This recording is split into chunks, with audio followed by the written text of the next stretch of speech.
Hello food lovers, কেমন আছেন সবাই? আজ আমরা পুডিং বানিয়েছি।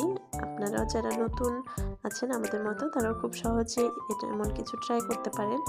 তো আমরা 2টা ডিম এবং অল্প একটু চিনি ভালো করে মিশিয়ে নিয়েছি। এরপর আমরা 1/2 লিটার দুধ অনেক বেশি ঘন করে জাল করে নিয়েছি। প্রায় এটা 250 গ্রামের মতো হয়েছে।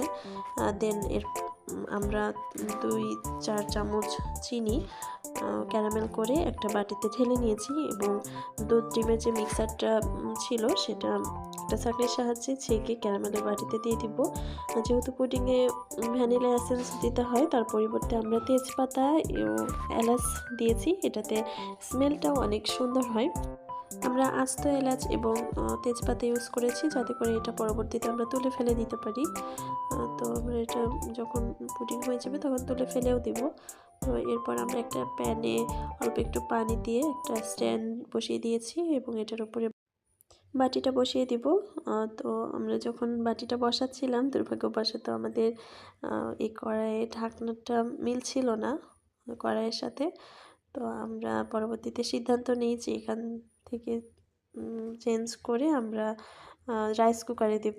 তো পরবর্তীতে আমরা এটা রাইস কুকারে দিই।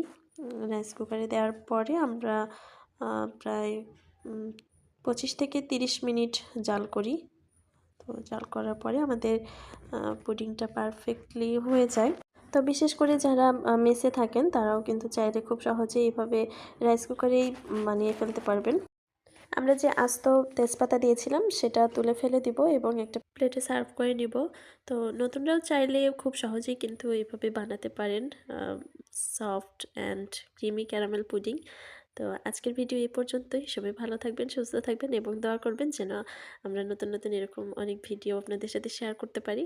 তো থ্যাংকস ফর ওয়াচিং।